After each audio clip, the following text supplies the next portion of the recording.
Ganang araw mga master, welcome sa aking YouTube channel. So, kumusta po kayo mga master? So ngayon mga master ay linggo ngayon. So, may pupuntahan tayo mga master. So, bali magkakabit tayo ng dalawang ilaw at saka isang outlet. So, bali ito yung mga gamit ko master. So, bali dinala na natin yung ating gagamitin para sa instalasyon natin dito sa ating pupuntahan.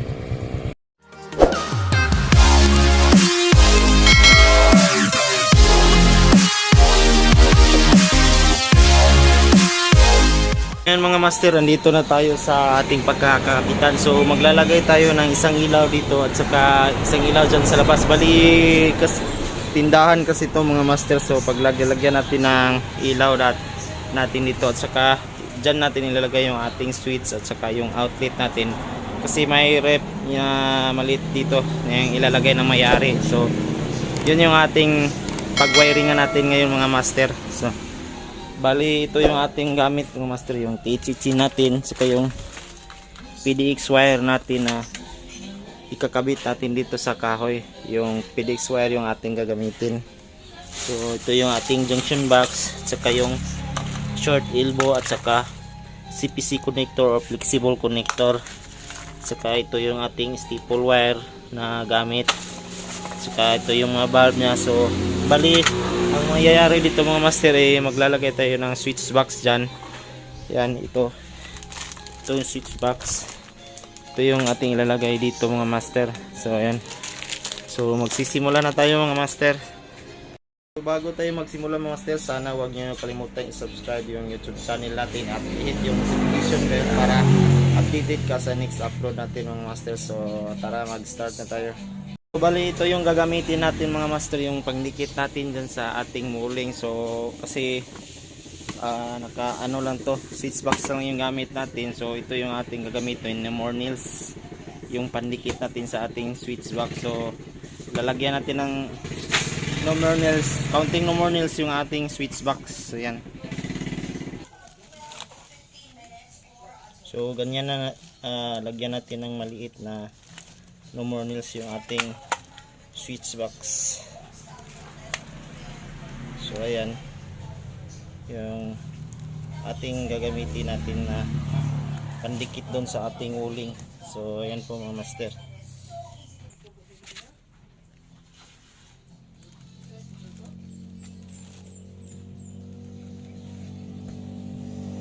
Mga master, naipikit na natin yung ating switch box, yung dala na ating switch box. So ito yung sa outlet natin at saka yung sa ating switch. So ayan, papatigasin muna natin yung ating pandikit para hindi matatanggal yung ating switch box dyan sa walling na yan. So bali ang gagawin na muna natin yung magwawiring tayo dyan sa ceiling na yan. So yung gamit natin yung ating PDX wire. So yan, pag ano naman dito mga master, kailangan hatiin natin sa dalawa yung ating PDX wire. So yung kulay natin yung itim at saka puti. Yung puti, ito yung ating neutral, gagawin neutral. So at ito naman itim yung ating supply para sa ating ilaw. So ayan, ito yung receptacle natin, yung number 2 na receptacle. So bubuksan muna natin mga master.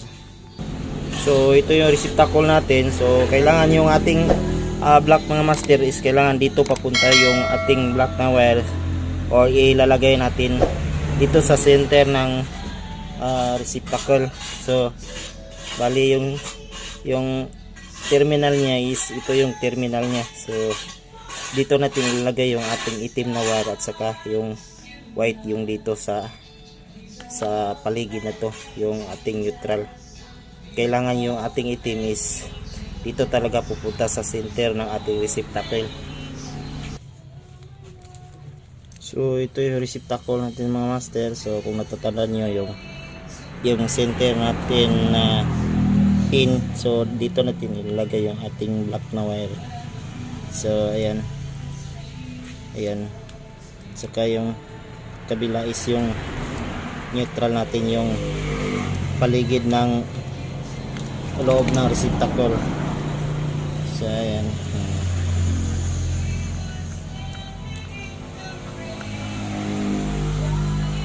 Kailangan pagbalat ng ating PDX ay dapat maliit lang yung nakalabas na wire. So ito yung gagamitin naman natin doon sa ating pangilaw. So kailangan natin dito mga master yung ating staple wire. Yung staple wire natin yung ating pang pako doon sa kahoy. So bali nakaganyan siya doon mga master. So yan, so yun yung ating ipapako doon sa ating PDX para mahila natin na at ma-flat yung wire nya. So simulan na natin ang pagkakabit ng ating PDX mga master. So simple na naman ito ikabit yung ating PDX. Gamitan na natin ng ating staple wire na number 1. May sukat din kasi ito na 3/4 mga master. So ayan, yung sakto lang ating PDX is sukat niya is number 1 talaga yung sukat ng ating staple wire. So ayan.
Mga isang dangkal mga master. So yan, ilagay natin yung ating junction box yan at saka yung linyada ng ating para sa switch at saka outlet natin dun sa baba. So ayan, bali yung supply niya is doon tayo kukuha sa loob mga master. So lalagyan na natin siya ng wire ngayon.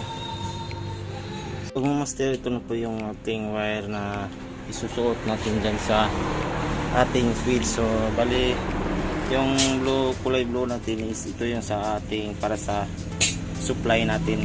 So papunta na ito sa ating outlet. So yung sukat ito is para na dun sa outlet natin hanggang sa ating kukuhanan ng supply. So ito yung puti. So ito yung para sa ilaw natin. So ayan, yung live natin na may electrical tape at ito ng ating outlet switch rather.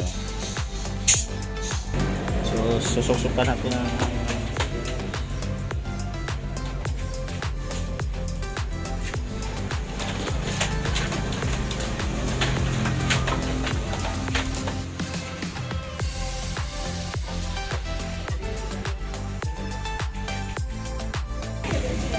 so yan mga master, naipasok na natin yung ating wire. So ito yung ating supply dun sa likuran. So ito yung ating para sa switch. So yan, ito yung live natin, saka ito yung return papunta sa ating dalawang ilaw dun. So yan, so ito yung para dito sa switch natin. So ilalagay muna natin yung ating mga switch at sa outlet mga master. So bali ito yung ating switch mga master at sa ito yung ating outlet. So ngayon magja-jumper tayo sa ating outlet at saka switch natin. So yung unahin natin yung outlet natin kung paano ba natin i-jumper. So ayan, gagawa lang po tayo ng ganito mga master. So ayan, tapos bend natin ng maikli. Ayan, so pag ganyan.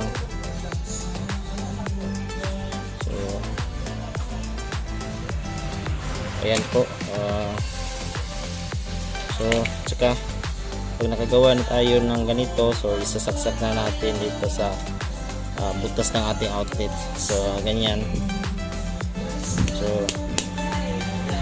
ayan. Ayan mga master. So dapat gagawa tayo ng apat na ganito. So bali tatlo na lang yung ating gagawin ngayon. So gagawa pa tayo ng tatlo mga master.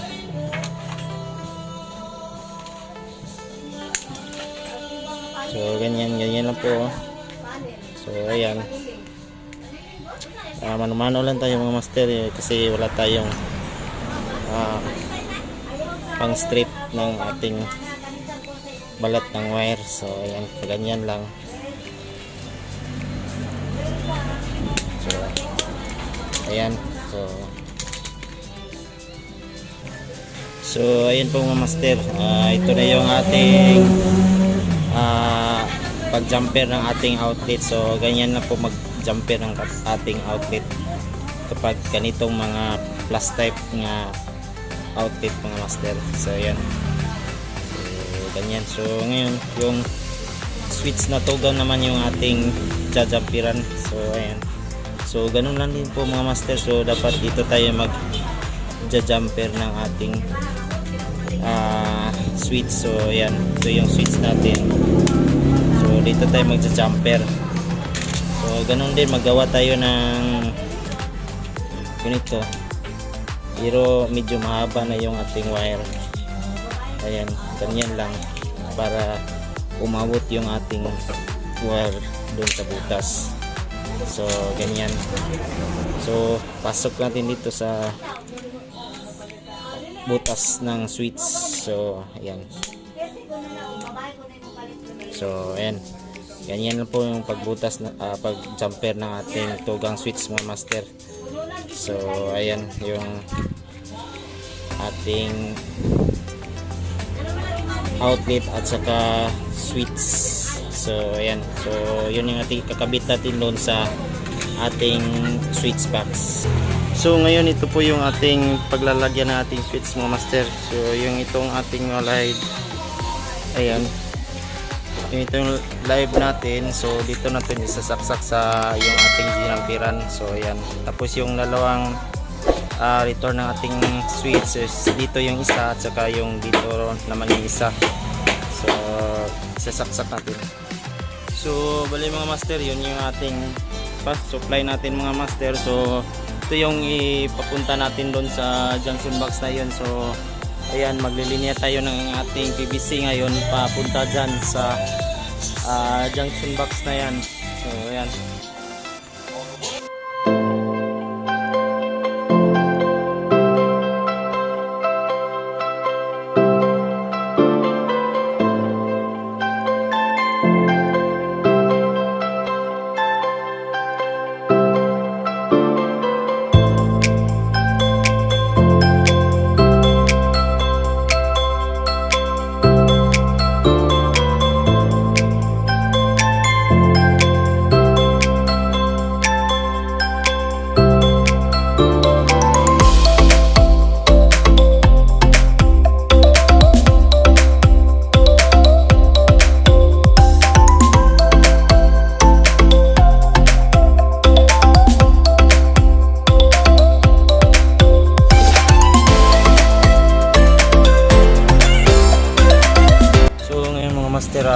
i-splice na natin yung ating wire. So ayan.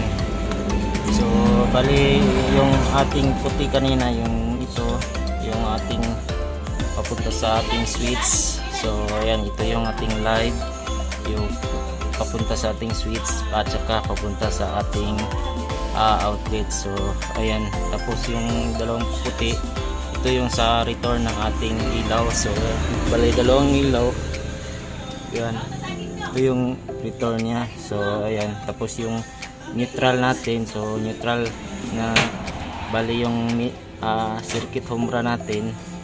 So bali ito yung neutral na, at saka yung neutral ng ating outlet, ito pupunta dito sa baba. Tapos yung neutral ng ating ilaw. So ayan, so pinagsama ko na yung neutral nya. So tsaka yung neutral, ayan. So yan mga master. So ilagyan na lang natin to ng electrical tape. So ngayon punta naman tayo sa ating pagkuha ng ating linya mga master. So papailawin na natin yung ating trabaho ngayon. So ayan, so magpapailaw na tayo ngayon. So takpan na natin muna mga master. Dito tayo sa splice natin dito ngayon. So dito tayo magkukuha ng supply natin dun sa tindahan. So bali yung green natin is ito yung sa neutral natin. So tapos itong blue natin, ito yung live natin. So yan yung galing natin sa ating tindahan. So ito yung ating live at saka neutral natin. So itatapping natin siya dito mga master. So kailangan magtapping tayo dito mga master. I-off na lang natin yung ating breaker para for safety natin sa pagtatapping natin. So ayan, kita naman natin yung live natin, ito is yung ground naman yung green natin. So ayan, yun yung ating idurugto ngayon para magkaroon ng supply yung ating papunta sa tindahan. So i-off mo natin yung ating breaker mga master. Yun mga master, itatapping na natin yung ating live. So ito yung ating live ng ating pagkuha ng kuryente. So i-test mo natin yung master kung yun, live ba to. So iilaw yan.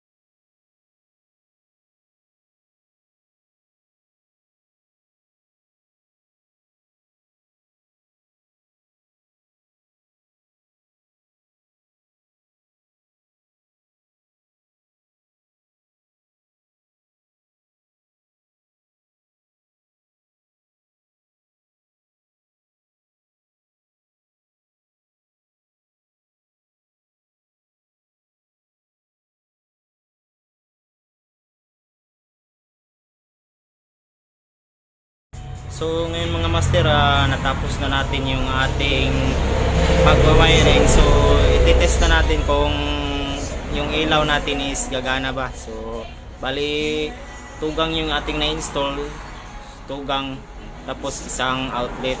So bali po ito yung kanyang switch. So tapos ito naman yung kanyang outlet. So i-testing natin yung ilaw natin. So switch on natin. So ayan, ilaw yung isa natin mga master. So i-off natin. So ayan, so on natin ulit. So ayan, tapos yung doon naman sa labas mga master, yan. So okay na siya. So off natin, on natin. So ayan, tapos pailawan natin yung isa. So ayan, so yun, okay na siya mga master. So milaw na yon ating dalawang bulb. So tapos yung outlet naman, so itetest natin kung mayroon ng kuryente dito. So gamitin natin yung ating test pin mga master. So pag may kuryente mga master, so iilaw yung ating test pin. So sasaksak natin siya dito. So ayan, so umilaw siya. So ibig sabihin may kuryente na to mga master. Pero itetest pa rin natin yung ating, yan, ito yung ating heat gun. So itetest natin kung may kuryente ba talaga. So saksak natin. So ayan. So ayan mga master, isaksak na natin. So itetest natin siya kung okay ba yung linya natin. So ayan, gumagana siya mga master. So ibig sabihin okay na yung ating linyada. So ayan. So yun mga master, dito na nagtatapos yung ating pag-i-install ngayon. So bali natapos tayo mga eksakto alas 12. Bali nagsimula tayo mga master mga alas 9 na. So bali yung trabaho natin mga 3 hours yung trabaho natin dito. So 3 to 4 hours yung nagtrabaho tayo dito. So tapos natin yung trabaho natin, yung dalawang ilaw at saka isang outfit. So ngayon naman siguro ipapakita ko sa inyo kung magkano yung naging labor natin dito mga master. So yung singila natin dito sa ating trabaho ngayon. So mga master, dito tayo sa ating quotation ng ating labor. So bali ang kabit natin is yung ilaw or lighting outlet natin is, ibig sabihin yung receptacle natin is yung dalawang receptacle natin, yung switch natin yung dalawa, yung tugang natin. So bali dalawang unit yan, tsaka yung outlet natin na 3 gang. So isang unit yun, maski tugang yung ikinabit natin or 3 gang, isang unit lang yung, di kagaya sa switch natin.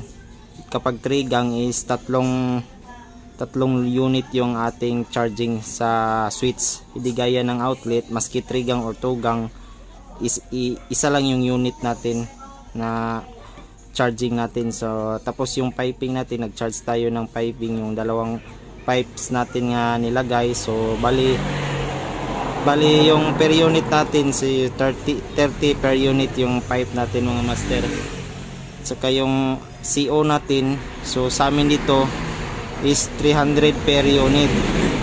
So sa switch naman bali dalawa, so ganun din 300 per unit. So times natin yan sa 2 times 300, so